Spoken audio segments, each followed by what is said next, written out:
കോൺഗ്രസിന്റെ നേതാക്കന്മാർക്ക് നാവില്ലേ? രാഹുൽ ഗാന്ധിക്ക് നാവില്ലേ? RSSന്റെ തുണപ്രചരണത്തിന്റെ മുന്നിൽ ചങ്കൂറ്റത്തോടെ നിന്ന് പറയണ്ടേ, ഇത് പാകിസ്ഥാന്റെ പതാകയല്ല, ഇന്ത്യൻ യൂണിയൻ മുസ്ലിം ലീഗിന്റെ കൊടിയാണ്, കേരളത്തിലെ ഞങ്ങളുടെ സഖ്യകക്ഷിയാണ് പറയണ്ടേ? എന്താ പറഞ്ഞാൽ അതിന് പകരം കൊടി മടക്കാൻ DCC സെക്രട്ടറിയുടെ കൽപ്പന. അപ്പൊ കൊടി മടക്കി നിൽക്കുന്ന വന്ദി വയോധികർ ഉൾപ്പെടെയുള്ള മുസ്ലിം ലീഗിന്റെ പ്രവർത്തകരുടെയും നേതാക്കന്മാരുടെയും കയ്യിലേക്ക് ഒരു പച്ച ബലൂൺ വെച്ചു. കൊച്ചു കുട്ടികളൊക്കെ ഇവിടെ ബലൂൺ പിടിച്ചു നിൽക്കുന്നത്, അതുപോലെ ഒരു പച്ച ബലൂൺ വെച്ചു. എന്നിട്ട് ആ ബലൂൺ എടുത്ത് ഇങ്ങനെ ഊതി വീർപ്പിക്കുകയാണ്. അടുത്ത പ്രാവശ്യം വരുമ്പോ ഒരു PT കൂടി കൊടുക്കും ബലൂണിന്റെ ഒപ്പം. മുസ്ലിം ലീഗ് PT വിളിച്ച് ബലൂൺ വീർപ്പിച്ച് നടക്കും. ഇങ്ങനെ ഒരു പാർട്ടി ലോകത്തിൽ എവിടെയെങ്കിലും ഇല്ല.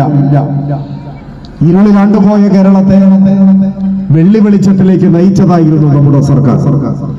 കേരളത്തിലെ സർക്കാർ പള്ളിക്കൂടങ്ങൾ, സർക്കാർ ആശുപത്രികളിലും സ്കൂളുകളിലും ഉണ്ടായ മാറ്റം, വികസന പ്രവർത്തനങ്ങൾ, മുടങ്ങിപ്പോയ ഇനി ഒരിക്കലും ഉണ്ടാവില്ല എന്ന് കരുതിയ ക്ഷേമ പെൻഷൻ, ആ ക്ഷേമ പെൻഷൻ പുനഃസ്ഥാപിച്ചത്, കടലാസിൽ മാത്രം 600 രൂപയുണ്ടായിരുന്ന ക്ഷേമ പെൻഷൻ വർദ്ധിപ്പിച്ചത്, കേരളത്തിൽ അങ്ങോളം ഇങ്ങോളമുള്ള പശ്ചാത്തല സൗകര്യങ്ങളുടെ വികസനം, റോഡുകൾ, പാലങ്ങൾ, അങ്ങനെ ഇടതുപക്ഷ ജനാധിപത്യ മുന്നണി കേരളത്തെ എങ്ങനെയെല്ലാം വികസനത്തിന്റെ വ്യോമപഥങ്ങളിലേക്ക് നയിച്ചു എന്നാണ് ജനങ്ങളോട് നാം വിശദീകരിച്ചത്.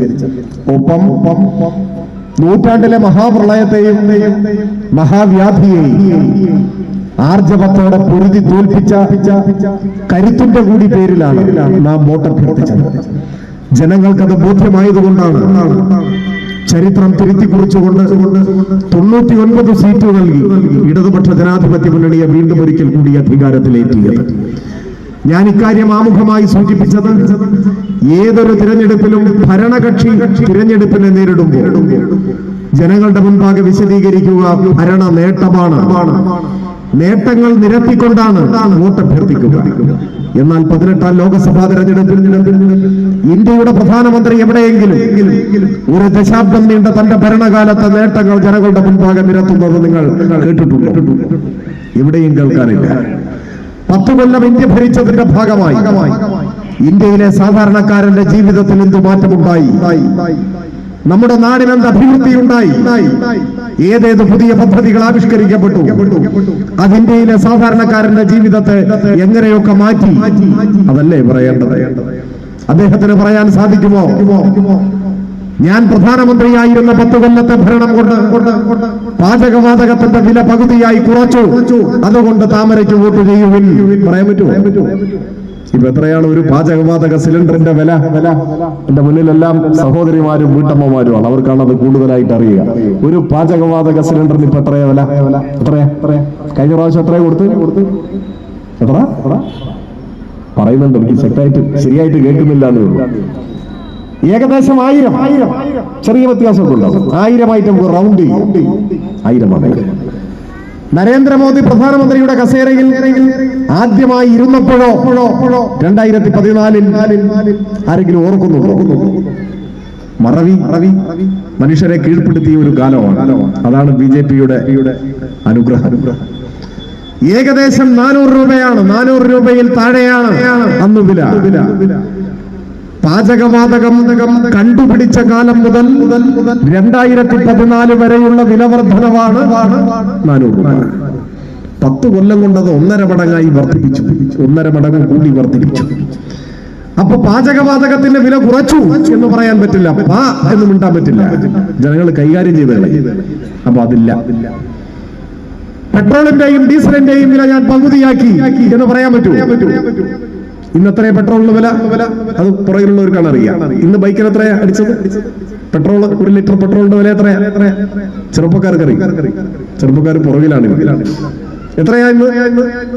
106 പറഞ്ഞത്? ശരി. നരേന്ദ്രമോദി പ്രധാനമന്ത്രി ആകുമ്പോ എത്രയായിരുന്നു? 19 രൂപയായിരുന്നു എന്നാണ് കേൾക്കുന്നത്. ലോകത്തിൽ പെട്രോളിനും ഡീസലിനും ഏറ്റവും കൂടുതൽ വില കൊടുക്കേണ്ടി വരുന്ന രാജ്യങ്ങളിൽ ഒന്നായി നമ്മുടെ രാജ്യം മാറി. അതാണ് പ്രത്യേകത. പക്ഷെ RSSകാർ സമ്മതിക്കില്ല. അവര് പറയുകയും ഒരു വിലക്കയറ്റമില്ല. പണ്ട് ഞങ്ങൾ 100 രൂപയ്ക്കാണ് പെട്രോൾ അടിക്കാറ്, ഇപ്പോഴും 100 രൂപയ്ക്കാണ് പെട്രോൾ അടിക്കാറ്, ഒരു മാറ്റം ഉണ്ടായിട്ടില്ല എന്ന് പറയും. അവരോട് നമ്മൾ തർക്കിക്കാൻ പോകരുത്. ആധുനിക വൈദ്യശാസ്ത്രത്തിന് ചികിത്സിച്ച് ഭേദമാക്കാൻ കഴിയാത്ത രാഷ്ട്രീയ അടിമത്തത്തിന്റെ ആൾരൂപങ്ങളായി നിൽക്കുന്നവർ മാത്രമേ ഇന്ന് സംഘപരിവാരത്തെ പിന്തുണയ്ക്കൂ. ലോകത്തിലെ ഏറ്റവും വലിയ വിലക്കയറ്റത്തിലേക്കാണ് ഇന്ധനം ഇന്ത്യയിലെത്തിയത്. വീടില്ലാത്ത ഇന്ത്യയിലെ ജനങ്ങൾക്ക് വീട് വെച്ച് നൽകി എന്ന് പറയാൻ പറ്റുമോ? ഇല്ല.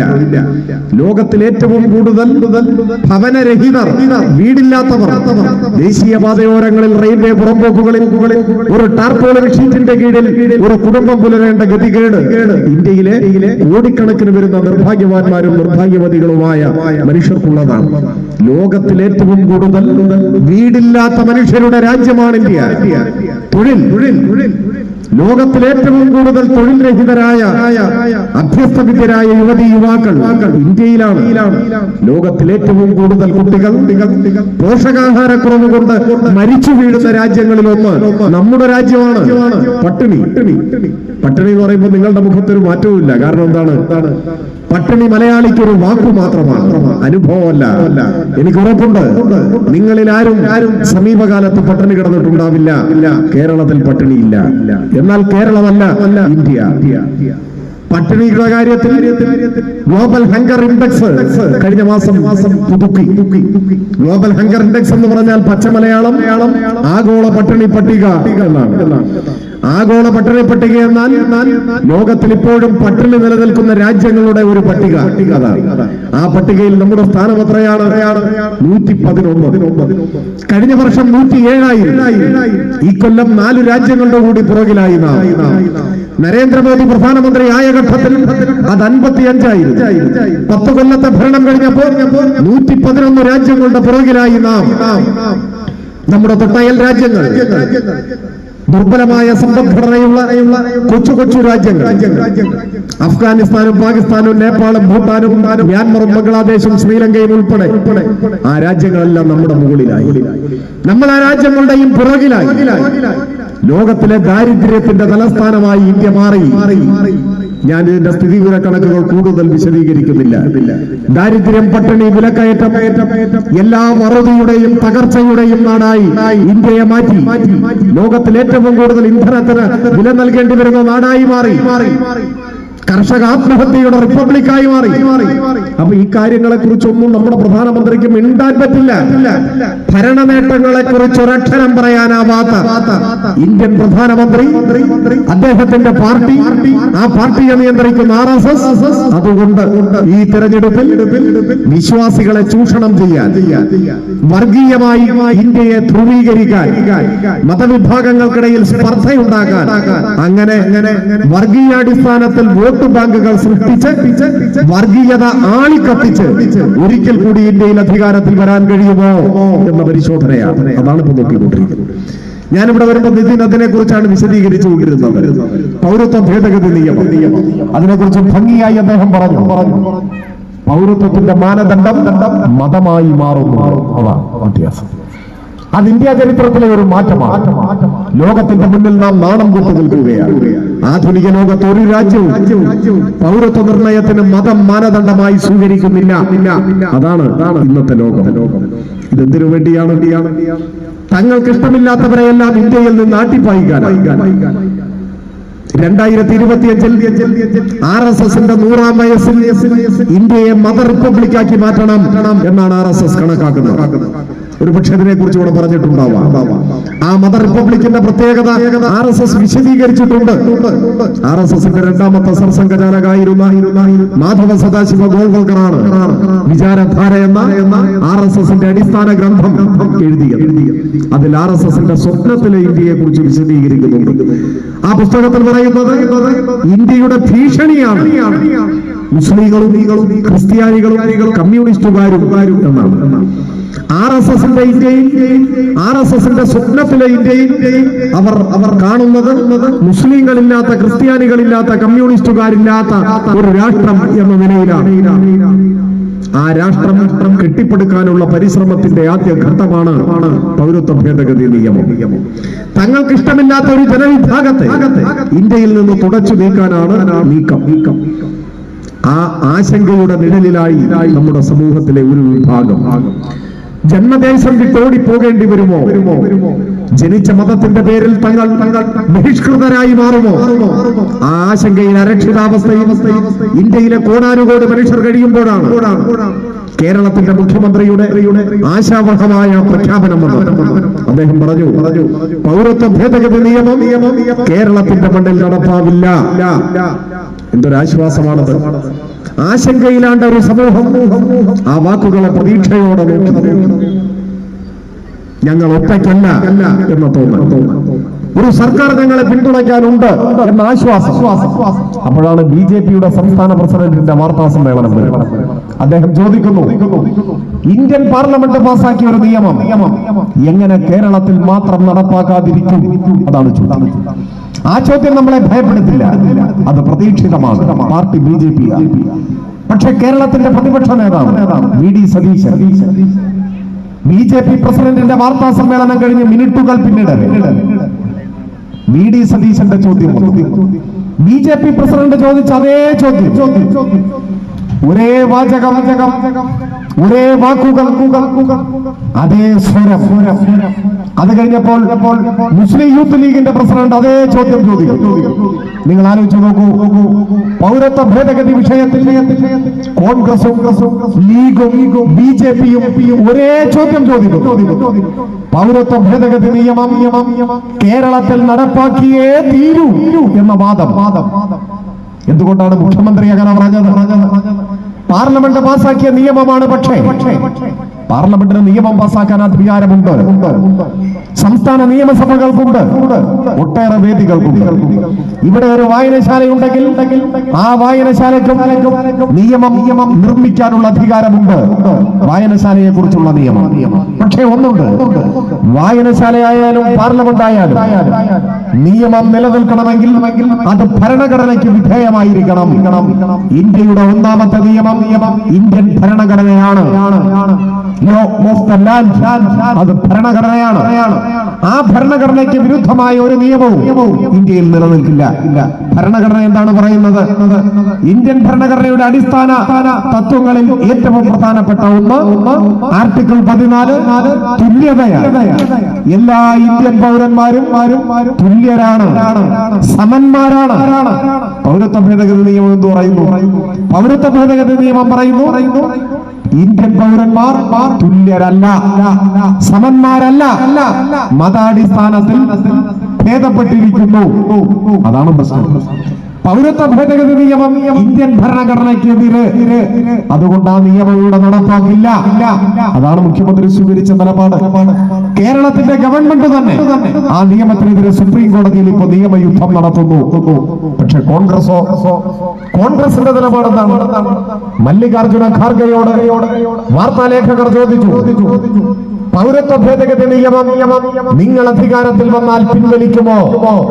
എന്തായിരുന്നു മറുപടി? ആ ചോദ്യത്തെ അദ്ദേഹം പരിഹസിച്ചു. എന്നിട്ട് പറഞ്ഞു, രാത്രി ഒന്ന് ആലോചിക്കട്ടെ, എന്നിട്ട് ഞാൻ പറയാം എന്നാണ് പറഞ്ഞത്. രാത്രി ആലോചിക്കണം പോലും. അങ്ങയുടെ സ്വത്തിന്റെ പകുതി പാവപ്പെട്ടവർക്ക് ദാനം ചെയ്യുമോ എന്നല്ല മല്ലികാർജുന ഖാർഗെയോട് ചോദിച്ചത്. പിന്നെയോ, ഇന്ത്യയിലെ കോടിക്കണക്കിന് വരുന്ന മനുഷ്യരെ അരക്ഷിതാവസ്ഥയിലേക്ക് വലിച്ചെറിഞ്ഞ ഭയാശങ്കയുടെ മുൾമുനയിൽ നിർത്തിയ പൗരത്വ ഭേദഗതി നിയമം നിങ്ങൾ അധികാരത്തിൽ വന്നാൽ പിൻവലിക്കുമോ എന്നാണ്. രാത്രി ആലോചിക്കണം പോലും. 26 രാത്രികൾ പിന്നിട്ടു. ഇതുവരെ ആലോചന കഴിഞ്ഞില്ല, ഒരക്ഷരം ഉരിയാടിയില്ല. ഇതിനിടെ കോൺഗ്രസിന്റെ പ്രകടന പത്രിക പുറത്തു വന്നു. പൗരത്വ ഭേദഗതി നിയമം എന്നൊരു വാക്കേ ഇല്ല. ഏത് പ്രതിസന്ധിയിലും കോൺഗ്രസിനെ പൊതിഞ്ഞു സൂക്ഷിക്കുന്ന മലയാള മനോരമ ദിനപത്രം പോലും മനസ്സോടെ എഴുതി കശ്മീരിന്റെ പ്രത്യേക അധികാരത്തെ കുറിച്ചോ പൗരത്വ ഭേദഗതി നിയമത്തെ കുറിച്ചോ പ്രകടന പത്രികയിൽ പരാമർശമില്ല. കേരളത്തിന്റെ മുഖ്യമന്ത്രി ശക്തമായ വിമർശനം ഉന്നയിച്ചു. അടുത്ത ദിവസം വാർത്താ സമ്മേളനത്തിൽ വി.ഡി. സതീശൻ പൊട്ടിത്തെറിച്ചു. അദ്ദേഹം ഇപ്പൊ എല്ലാ ദിവസവും പൊട്ടിത്തെറിച്ചുകൊണ്ടിരിക്കുകയാണ്. ഉത്തരമില്ലാത്ത എല്ലാ ചോദ്യത്തിന്റെയും മുന്നിൽ പൊട്ടിത്തെറിക്കുക എന്നതാണ് അദ്ദേഹത്തിന്റെ ഉത്തരം. എന്നിട്ട് അദ്ദേഹം ചോദിച്ചു ക്ഷോഭത്തോടെ, 8-ാം പേജ് വായിക്കൂ മുഖ്യമന്ത്രി. അതാണ് സതീശന്റെ വാക്ക്. കേട്ട പാതി കേൾക്കാത്ത പാതി മനോരമ വലിയ പ്രാധാന്യത്തോടെ വെണ്ടയ്ക്ക തലക്കെട്ടിൽ നിരത്തി. മുഖ്യമന്ത്രിയോട് പ്രതിപക്ഷ നേതാവ് 8-ാം പേജ് വായിക്കൂ. ഇത് കേൾക്കുമ്പോൾ നമുക്ക് എന്താണ് തോന്നുക? 8-ാം പേജിൽ പൗരത്വ ഭേദഗതിയെ കുറിച്ച് വിശദമായി എഴുതിയിട്ടുണ്ട്. നമ്മുടെ പാവം മുഖ്യമന്ത്രി തിരക്കിനിടയിൽ അത് വായിക്കാൻ വിട്ടുപോയതായിരിക്കും എന്നാണ് കരുതുന്നത്. അപ്പൊ ചിലർ ഇതൊന്ന് വായിച്ചു കളയാം എന്ന് കരുതി ഈ പ്രകടന പത്രിക വെബ്സൈറ്റിൽ നിന്ന് ഡൗൺലോഡ് ചെയ്ത് 8-ാം പേജ് നോക്കിയപ്പോഴാണ് ഞെട്ടിപ്പോയത്. എന്താണ്? കോൺഗ്രസിന്റെ പ്രകടന പത്രികയുടെ 8-ാം പേജിൽ പൗരത്വ ഭേദഗതി നിയമത്തെ കുറിച്ച് ഒരു പുല്ലും പറയുന്നില്ല. അതാണ് വസ്തുത. പിന്നെന്തേ സതീശൻ ക്ഷോഭത്തോടെ വെല്ലുവിളിച്ചു എന്ന് നിങ്ങൾ ആലോചിക്കുന്നുണ്ടാവും. അതാണ് വി.ഡി. സതീശൻ. അത്ര മനസ്സിലാക്കിയാൽ മതി. പച്ചക്കള്ളം പറയാൻ ഒരു മടിയുമില്ലാത്ത നമ്മുടെ കാലത്തെ ഒരു രാഷ്ട്രീയ നേതാവാണ് വി.ഡി. സതീശൻ. ഇങ്ങനെ കള്ളം പറയാൻ അദ്ദേഹത്തിന് ധൈര്യം കിട്ടുന്ന ഇവിടുന്നാണ്. അദ്ദേഹത്തിന് അറിയാം വലതുപക്ഷത്തിന്റെ പതാകവാഹകരായി മാറിക്കഴിഞ്ഞ കേരളത്തിലെ മാധ്യമങ്ങൾ താൻ എന്ത് പച്ചക്കള്ളം പറഞ്ഞാലും തൊണ്ട തൊടാതെ വിഴുങ്ങുകയും കേരളത്തിലെ ജനങ്ങളുടെ മുൻപാകെ ആ കള്ളം പ്രചരിപ്പിക്കുകയും ചെയ്യും എന്ന ആത്മവിശ്വാസമാണ് ഇങ്ങനെ കള്ളം പറയാൻ അദ്ദേഹത്തെ ധൈര്യവാനാക്കി മാറ്റുന്നത്. പക്ഷെ ചില ആളുകൾ ഇത് തെരഞ്ഞു പിടിച്ചു പോയി വായിച്ചത് കള്ളമാണെന്ന് കണ്ടുപിടിച്ചു.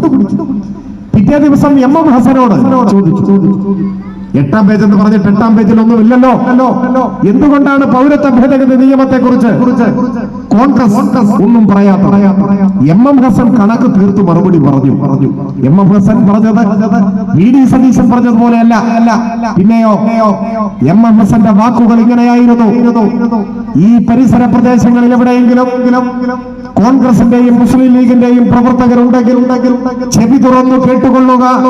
പൗരത്വ ഭേദഗതി നിയമത്തെ കുറിച്ച് KPCC പ്രസിഡന്റിന്റെ ചുമതല വഹിക്കുന്ന എം.എം. ഹസൻ പറഞ്ഞ വാക്കുകൾ ഇങ്ങനെയാണ്: പൗരത്വ ഭേദഗതി നിയമത്തെ കുറിച്ച് പറയാൻ ഞങ്ങൾക്ക് സൗകര്യമില്ല. അതാണ് മറുപടി. എങ്ങനെയുണ്ട്? നമ്മുടെ രാജ്യത്തെ കോടിക്കണക്കിന് മനുഷ്യർ ഭയാശങ്കയിൽ കഴിയുന്ന സമയത്ത് ഇന്ത്യയെ തകർക്കുന്ന കരിനിയമത്തിനെതിരെ ഇന്ത്യയിലെ എല്ലാ മതനിരപേക്ഷ പാർട്ടികളും ശബ്ദമുയർത്തിയ ഘട്ടത്തിൽ കോൺഗ്രസിന്റെ പ്രതിനിധി പറയുന്നു, പൗരത്വ ഭേദഗതി നിയമത്തെ കുറിച്ച് പറയാൻ ഞങ്ങൾക്ക് സൗകര്യമില്ല. അതാണ് നിലപാട്. ആ നിലപാട് സ്വീകരിക്കുന്ന കോൺഗ്രസ് മതനിരപേക്ഷവാദികൾക്ക് ഇനി തുടരാനാവുമോ? എല്ലാ കോൺഗ്രസുകാരും ഈ നിലപാടുള്ളവരാണ് എന്ന അഭിപ്രായം നമുക്കില്ല. ഗാന്ധിയൻ മൂല്യങ്ങളിൽ ഇപ്പോഴും വിശ്വാസം നഷ്ടപ്പെടാത്ത നല്ല കോൺഗ്രസുകാർ നാട്ടിലുണ്ടാവാം. അവർ ചിന്തിക്കണം, ഈ കോൺഗ്രസിൽ നിങ്ങൾക്ക് തുടരാൻ കഴിയുമോ? ഈ കോൺഗ്രസിനെ ചാരി മുസ്ലിം ലീഗിൽ നിൽക്കാൻ പറ്റുമോ? മാനാഭിമാനത്തിന്റെ കണികയുണ്ടെങ്കിൽ ഈ കോൺഗ്രസിനെ ചാരി മുസ്ലിം ലീഗിൽ നിൽക്കാൻ സാധിക്കും. ആ കണിക ഞങ്ങൾക്കില്ലെങ്കിലോ എന്നാണ് ചോദ്യമെങ്കിൽ എനിക്കൊരു മറുപടിയും നിങ്ങളോട് പറയാനില്ല. അല്ലെങ്കിൽ തന്നെ മുസ്ലിം ലീഗ് അനുഭവിക്കുന്ന മാനസിക സംഘർഷം എത്ര വലുതാണ്. മുസ്ലിം ലീഗിന്റെ കൊടി പിടിക്കാൻ പാടില്ല. കഴിഞ്ഞ ദിവസം നാം കണ്ടില്ലേ, രാഹുൽ ഗാന്ധി വയനാട്ടിലെത്തിയപ്പോ സ്വീകരിക്കാൻ വേണ്ടി ചെന്നതാണ് കൊടിയുമായി. അപ്പൊ കോൺഗ്രസിന്റെ DCC സെക്രട്ടറി PM സുധാകരൻ ശക്തമായ നിർദ്ദേശം കൊടുക്കുന്നു, ആരും കൊടി പിടിക്കാൻ പാടില്ല. കൊടി മടക്കി 7ആയി മടക്കി അരയിൽ തിരികെയിരിക്കുകയാണ്. എന്താ കൊടി ഉയർത്തിയാലുള്ള പ്രശ്നം? കൊടി ഉയർത്തിയാൽ RSS പറയുമ്പോഴും ഇത് പാകിസ്ഥാന്റെ കൊടിയാണ്. അങ്ങനെ പറഞ്ഞാലോ RSS ചിലപ്പോ പറയും എന്ത് ഹീനമായ പ്രചരണം നടത്താനും മടിയില്ലാത്തവരാണ് RSS. എന്നാൽ RSSന്റെ ആ ഭീഷണിയുടെ മുന്നിൽ കൊടി 7ആയി മടക്കി അരയിൽ തിരുകുകയാണോ വേണ്ടത്? കോൺഗ്രസിന്റെ നേതാക്കന്മാർക്ക് നാവില്ലേ? രാഹുൽ ഗാന്ധിക്ക് നാവില്ലേ?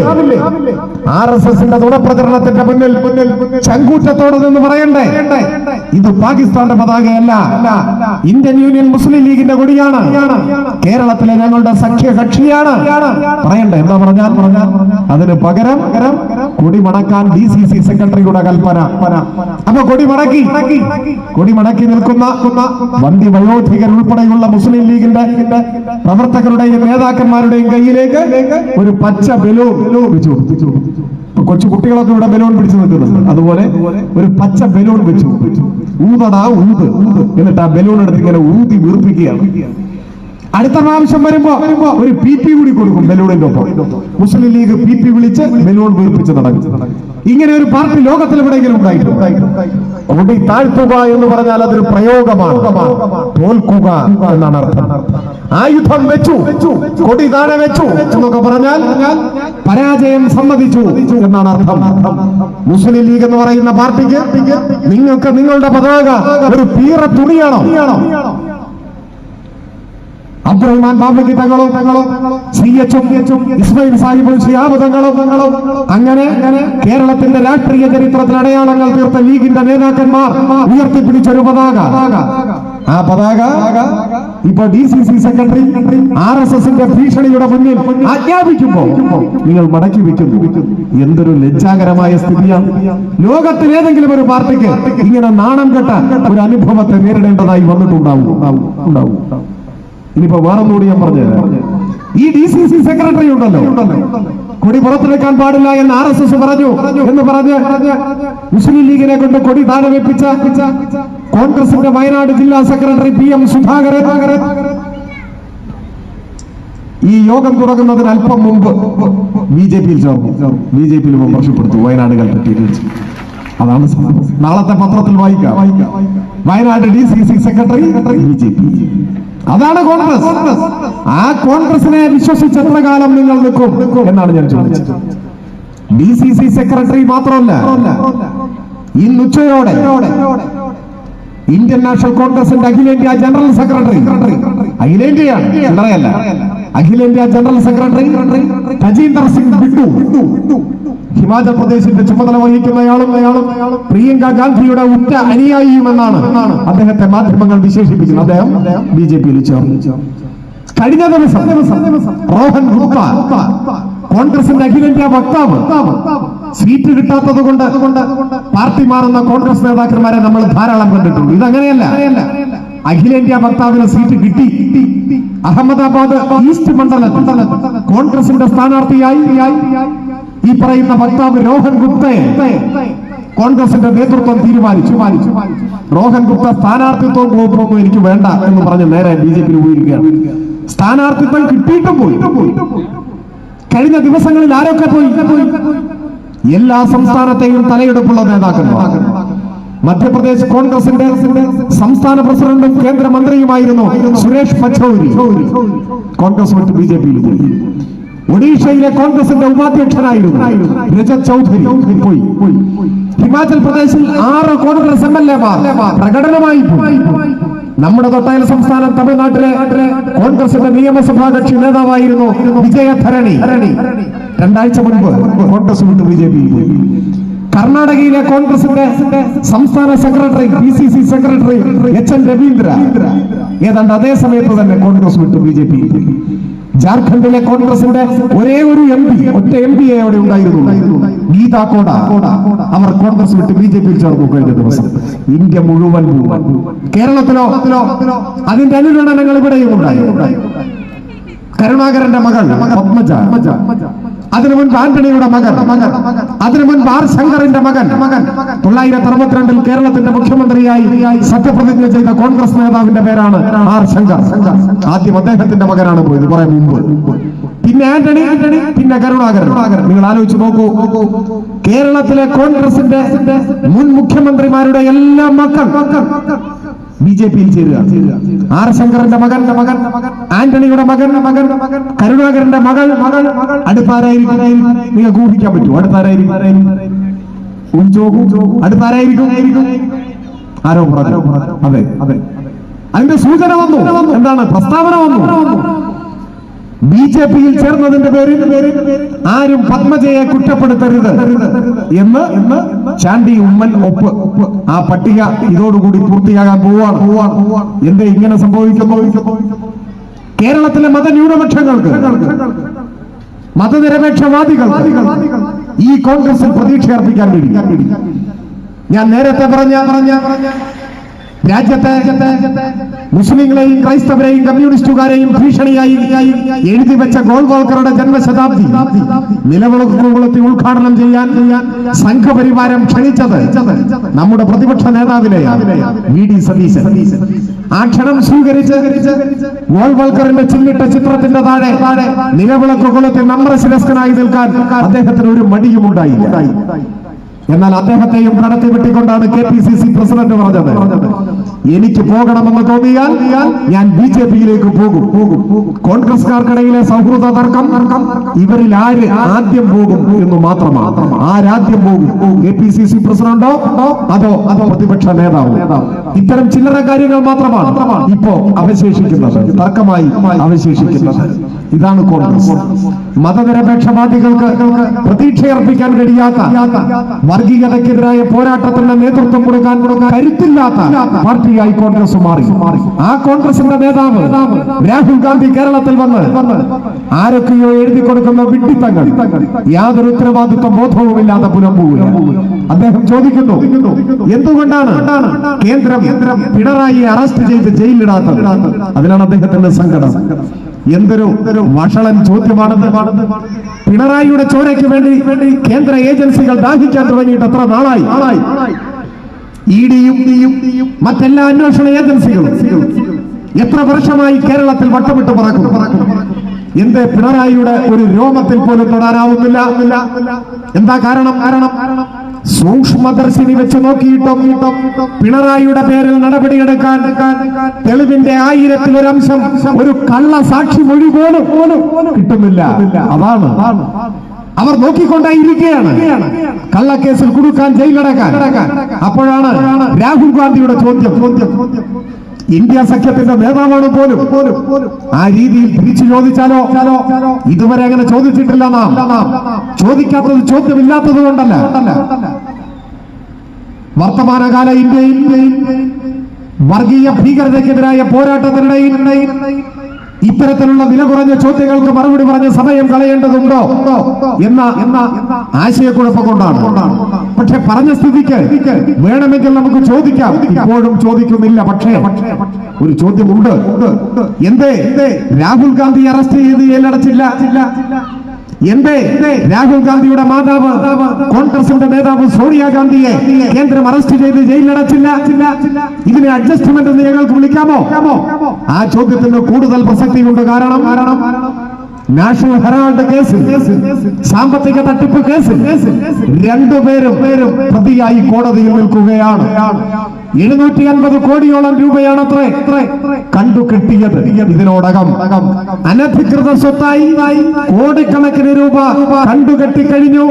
ആ അഴിമതി കേസിലെ, തട്ടിപ്പ് കേസിലെ പ്രതികളാണ് രാഹുൽ ഗാന്ധിയും സോണിയാഗാന്ധിയും. എന്നിട്ടും എന്തേ നിങ്ങളെ അറസ്റ്റ് ചെയ്ത് ജയിലിൽ അടച്ചില്ല എന്നാരെങ്കിലും ചോദിച്ചാൽ ആ ചോദ്യത്തിന് കൂടുതൽ പ്രസക്തിയുണ്ട്. ഒപ്പം ചിലർ കാരണവും കണ്ടെത്തിയേക്കും. പ്രിയങ്ക ഗാന്ധിയുടെ ഭർത്താവ് റോബർട്ട് വധേര 170 കോടിയാണ് അദ്ദേഹത്തിന്റെ സ്ഥാപനം ഇലക്ട്രൽ ബോണ്ടായി BJP-യുടെ കാൽക്കൽ അടിയറ വെച്ചത്. അദ്ദേഹത്തിന്റെ തടി രക്ഷപ്പെടുത്തി. ഒപ്പം അളിയനെയും അമ്മായിയമ്മയെയും രക്ഷിച്ചു എന്ന് നാട്ടിൽ സംസാരമുണ്ട്. BJP-യുടെ കാൽക്കൽ അളിയൻ വെച്ചുകൊടുത്ത 170 കോടി നോട്ടുകെട്ടിന്റെ ബലത്തിൽ കേരളത്തിൽ വന്ന് എന്തും പറയാമെന്ന് രാഹുൽ ഗാന്ധി ധരിക്കരുത്. രാഹുൽ ഗാന്ധി മാത്രമല്ല, പ്രധാനമന്ത്രി നരേന്ദ്രമോദി കേരളത്തിൽ വരുമ്പോ പിണറായിക്കെതിരായാണ്, ഇടതുപക്ഷത്തിനെതിരായാണ് ആക്രമണം. നിങ്ങൾ ആലോചിച്ച് നോക്കൂ. കഴിഞ്ഞ തെരഞ്ഞെടുപ്പിൽ കേരളത്തിൽ ഒരൊറ്റ സീറ്റിലാണ് ഇടതുപക്ഷം ജയിച്ചത്. ബാക്കിയെല്ലാം UDF ആണ്. കേന്ദ്രത്തിൽ പ്രതിപക്ഷത്തെ മുഖ്യ കക്ഷി കോൺഗ്രസ് ആണ്. പക്ഷേ ആ കോൺഗ്രസിനെതിരെയല്ല പ്രധാനമന്ത്രി കേരളത്തിൽ വന്ന് വിമർശിക്കുന്നത്. പാർലമെന്റിലെ തന്റെ മുഖ്യ എതിരാളിയായി കണക്കാക്കപ്പെടുന്ന കഴിഞ്ഞ തെരഞ്ഞെടുപ്പിൽ 19 സീറ്റിലും ജയിച്ച രാഷ്ട്രീയ കൂട്ടുകെട്ടിനെതിരല്ല പ്രധാനമന്ത്രിയുടെ പ്രസംഗം, ഇടതുപക്ഷത്തിനെതിരാണ്. എന്തുകൊണ്ട്? തനിക്കെതിരായി നിൽക്കുന്ന പ്രതിപക്ഷത്തിലെ പ്രമുഖ കക്ഷിയായ കോൺഗ്രസിന്റെ 20 പേരും ജയിച്ചാലും കുഴപ്പമില്ല, ഇടതുപക്ഷത്തെ ഒരാൾ പോലും ജയിക്കരുത് എന്ന് പ്രധാനമന്ത്രി നരേന്ദ്രമോദി ആഗ്രഹിക്കുന്നു. കാരണം എന്താണ്? 20 UDF-കാർ ജയിച്ചാലും പാർലമെന്റിലെത്തിയാൽ തന്റെ കസേരയുടെ കാൽച്ചുവട്ടിൽ ആജ്ഞാനുവർത്തികളായി ഭൃത്യരായി നിശബ്ദം അവർ നിൽക്കും എന്ന് നരേന്ദ്രമോദിക്ക് ഉറപ്പുണ്ട്. എന്നാൽ ഇടതുപക്ഷമാണ് ജയിക്കുന്നതെങ്കിലോ? ഞാൻ കൂടുതൽ സംസാരിക്കുന്നില്ല, എന്റെ വാക്കുകൾ ചുരുക്കുകയാണ്. ഞാൻ പറഞ്ഞു വന്നത്, കേരളത്തിൽ നിന്നും ഇടതുപക്ഷ ജനാധിപത്യ മുന്നണിയുടെ 20 സ്ഥാനാർത്ഥികളും ജയിച്ചു പാർലമെന്റിലേക്ക് പോയാൽ നിങ്ങൾക്ക് ഉറപ്പിക്കാം, അവർ ഇന്ത്യൻ പാർലമെന്റിൽ നിശബ്ദരായിരിക്കില്ല. ഇന്ത്യൻ മതനിരപേക്ഷത തകർക്കപ്പെടുന്ന ഘട്ടങ്ങളിൽ, ജനവിരുദ്ധമായ രാജ്യവിരുദ്ധമായ നിയമങ്ങൾ നിർമ്മിക്കപ്പെടുന്ന ഘട്ടങ്ങളിൽ, ജനകീയ പ്രതിരോധത്തിന്റെ യാൾരൂപങ്ങളായി സമരമുഖങ്ങളിൽ സ്വന്തമെന്ന വാക്കുമറന്ന് അവർ പൊരുതും, അവർ പോരാടും. മതനിരപേക്ഷതയ്ക്ക് വേണ്ടി, ഇന്ത്യക്ക് വേണ്ടി. ഒപ്പം കേരളത്തെ സാമ്പത്തികമായി ശ്വാസം മുട്ടിച്ചു കൊല്ലാൻ ശ്രമിക്കുന്ന കേന്ദ്ര വിഹിതം വെട്ടിക്കുറച്ച്, ബജറ്റ് വിഹിതം കുത്തനെ കുറച്ച്, കേരളത്തിന്റെ കടമെടുപ്പ് അവകാശം തടസ്സപ്പെടുത്തി, രാഷ്ട്രീയമായ പക തീർക്കാൻ കേരളത്തെ സാമ്പത്തികമായി ശ്വാസം മുട്ടിച്ച് ഞെരിച്ചു കൊല്ലാൻ കേന്ദ്രം അധാർമികമായ നിലപാട് കൈക്കൊണ്ടപ്പോ ഒരക്ഷരമുറിയാടാതെ നിശബ്ദരായിരുന്നു ഈ 18 ലോകസഭാംഗങ്ങൾ, രാഹുൽ ഗാന്ധി ഉൾപ്പെടെ. ഒരു വാക്കുറിയാടിയില്ല. ഈ ലോക്സഭാംഗങ്ങൾക്ക് അവിടെ പറയാമായിരുന്നില്ലേ, ഞങ്ങളുടെ നാടാണ് കേരളം, ഞങ്ങളെ വോട്ട് ചെയ്ത് ജയിപ്പിച്ച ജനതയാണ് മലയാളികൾ, ഞങ്ങളുടെ നാടിനെ ഇങ്ങനെ ദ്രോഹിക്കാൻ പാടില്ല, കേരളത്തിന് അർഹതപ്പെട്ടത് കൊടുക്കാതെ മലയാളിക്കെതിരായ സാമ്പത്തിക യുദ്ധം പ്രഖ്യാപിച്ച് കേരളമെന്ന ഈ കൊച്ചുനാടിനെ തകർക്കാൻ നിങ്ങളെ ഞങ്ങൾ അനുവദിക്കില്ല എന്ന് കേരളത്തിനു വേണ്ടി, മലയാളിക്ക് വേണ്ടി ഒരു വാക്കു പറയാൻ ഇവർ തയ്യാറായി ഇല്ല. ഐക്യജനാധിപത്യ മുന്നണിയുടെ 18 MP-മാരും കേരളത്തെ ഒറ്റിക്കൊടുക്കാൻ, കേരളത്തോട് യുദ്ധം പ്രഖ്യാപിച്ച സംഘപരിവാരത്തോടൊപ്പം അടിയുറച്ചു നിന്നു. ഈ തെരഞ്ഞെടുപ്പിൽ 20 ഇടതുപക്ഷ പ്രതിനിധികൾ ജയിച്ചാലോ അവർ നമ്മുടെ നാടിനു വേണ്ടി ശബ്ദമുയർത്തും. നമ്മുടെ നാടിനൊരിക്കലും ഇന്ത്യൻ പാർലമെന്റിൽ അനാഥമാവില്ല. നമ്മുടെ നാടിനു വേണ്ടി ചോദിക്കാനും പറയാനും അവകാശങ്ങൾ പിടിച്ചു വാങ്ങാനും പാർലമെന്റിനെ സമരവേദിയാക്കി മാറ്റാനും ലോകത്തിന്റെ ആകെ ശ്രദ്ധ ഇന്ത്യൻ പാർലമെന്റിലേക്ക് കൊണ്ടുവരും വിധം സമർപ്പിത മനസ്സോടെ ജനാധിപത്യ സംരക്ഷണ സമരത്തിന് നേതൃത്വം കൊടുക്കാൻ ആ ജനപ്രതിനിധികൾക്കാവും, ഇടതുപക്ഷത്തിന്റെ യോദ്ധാക്കൾക്കാവും എന്നതാണ് പ്രത്യേകത. ഒപ്പം മറ്റൊരു കാര്യം കൂടി, കോൺഗ്രസിന്റെ നേതാക്കന്മാർ ഒന്നിനു പുറകെ മറ്റൊന്നായി BJP-യിലേക്ക് ചെന്ന് ചേർന്ന ഘട്ടത്തിൽ കുറച്ചു മാസങ്ങൾക്ക് മുൻപ് ഒരു ടെലിവിഷൻ ചാനൽ ചർച്ചയിൽ കോൺഗ്രസിന്റെ ഒരു നേതാവിന്റെ വിലാപമുയർന്നു. അദ്ദേഹം ചോദിക്കുന്നത്, കോടികൾ കൊടുത്ത് കോൺഗ്രസിന്റെ നേതാക്കന്മാരെ BJP വിലക്കെടുക്കുകയാണ്, ഇത് ധാർമ്മികമാണോ എന്നാണ് ചോദ്യം. ആ ചോദ്യം പ്രസക്തമാണ്. ധാർമ്മികമല്ല. ജനാധിപത്യത്തിൽ ജനപ്രതിനിധികളെ വിലക്കെടുക്കുന്നത് അധാർമികമാണ്. അത് ജനാധിപത്യത്തിന്റെ അന്തസ്ഥിതിക്ക്, ലോകത്തിന്റെ മുന്നിൽ നമ്മുടെ രാജ്യത്തിന്റെ അഭിമാനം തകർക്കും. ജനാധിപത്യത്തെ ദുർബലപ്പെടുത്തുന്ന ഹീനമായ പ്രവർത്തനമാണ് BJP-യുടേത്. ഹീന രാഷ്ട്രീയമാണ്, അത് ശരിയാണ്. പക്ഷെ അതിന് ഒരു മറുവശം കൂടിയുണ്ട്. എന്താണ്? തങ്ങളെ വിലക്കെടുക്കാൻ നോട്ടുകെട്ടുകളുമായി BJP വരുമ്പോ കണ്ണു മഞ്ഞളിച്ച് ആ നോട്ടുകെട്ടുകളുടെ മുൻപിൽ സ്വയം വിലയിട്ട് സ്വയം വിൽപ്പന ചരക്കായി മാറാൻ ഒരു മടിയും കാണിക്കാത്ത ഒരു കൂട്ടം എരപ്പാളികളുടെ പാർട്ടിയായി ഇന്ത്യൻ നാഷണൽ കോൺഗ്രസ് മാറി എന്നതാണ് പ്രത്യേകത. അതും സത്യം, രണ്ടും വസ്തുതയാണ്. നോട്ടുകെട്ടുകളുമായി വിലയ്ക്ക് വാങ്ങാൻ വരുന്ന BJP-യും ആ നോട്ടുകെട്ടുകൾ കൈനീട്ടി വാങ്ങി സ്വയം വിൽക്കാൻ തയ്യാറാകുന്ന കോൺഗ്രസ്, രണ്ടും ജനാധിപത്യത്തിന് ഭാരമാണ്, നമ്മുടെ രാജ്യത്തിന് അപമാനമാണ്. ഇവിടെ നിങ്ങൾക്ക് ഉറപ്പിക്കാം, കേരളത്തിൽ നിന്നും ഇടതുപക്ഷ ജനാധിപത്യ മുന്നണിയുടെ 20 സ്ഥാനാർത്ഥികൾ ഈ പാർലമെന്റ് തെരഞ്ഞെടുപ്പിൽ വിജയിച്ച് ഡൽഹിയിലേക്ക് പോയാൽ നാളിതുവരെ റിസർവ് ബാങ്ക് ഓഫ് ഇന്ത്യ അച്ചടിച്ച അത്രയും നോട്ട് കെട്ടുകളാക്കി മുൻപിൽ കൊണ്ടുവന്നിട്ടാലും ഒരാളെ പോലും സംഘപരിവാരത്തിന് വിലക്കെടുക്കാനാവില്ല എന്നത് ഉറപ്പാണ്. അതാണ് നമ്മുടെ ഉറപ്പ്. അവർ നാടിനെ ഒറ്റുകൊടുക്കില്ല. കേരളത്തിന് വേണ്ടി പോരാടും, സ്വയം വിൽപ്പനയ്ക്ക് വെക്കില്ല. മതനിരപേക്ഷത സംരക്ഷിക്കാനുള്ള പോരാട്ടത്തിൽ സ്വന്തമെന്ന വാക്കു മറന്ന് അവർ അണിനിരക്കും. ഈ യാഥാർത്ഥ്യം നാം തിരിച്ചറിയേണ്ടതായിട്ടുണ്ട്. ഞാൻ കൂടുതൽ ദീർഘിപ്പിക്കുന്നില്ല. രാജ്യത്തിന്റെ നാളെയെ കരുതി, കേരളത്തിന്റെ ഭാവിയെ കരുതി, ജനാധിപത്യവും മതനിരപേക്ഷതയും സംരക്ഷിക്കാൻ, നമ്മുടെ നാട് തകർന്നു പോകാതിരിക്കാൻ, നമുക്കെല്ലാം നാളെയും ഇന്ത്യയിലെ പൗരന്മാരായി ഈ രാജ്യത്ത് അഭിമാനത്തോടെ ജീവിക്കാൻ ഒക്കെ ഈ തിരഞ്ഞെടുപ്പിൽ ഇടതുപക്ഷ ജനാധിപത്യ മുന്നണി വിജയിച്ചു വരേണ്ടതായിട്ടുണ്ട്. ഇടതുപക്ഷ ജനാധിപത്യ മുന്നണിയുടെ സ്ഥാനാർത്ഥിയെ വൻപിച്ച ഭൂരിപക്ഷത്തോടുകൂടി വിജയിപ്പിക്കുന്നവര് നിങ്ങളുടെ എല്ലാം മനസാക്ഷിയുടെ അംഗീകാരം രേഖപ്പെടുത്തുക മാത്രമല്ല, മറിച്ച് നിങ്ങൾ ഓരോരുത്തരും ഈ തിരഞ്ഞെടുപ്പിൽ ഇടതുപക്ഷത്തെ വിജയിപ്പിക്കുന്നതിനുള്ള പ്രവർത്തനങ്ങൾക്ക് നേതൃത്വം നൽകുന്നവരായി കൂടി മാറണം എന്ന് അഭ്യർത്ഥിച്ചുകൊണ്ട് എന്റെ എളിയ വാക്കുകൾ അവസാനിപ്പിക്കുന്നു. അഭിവാദം.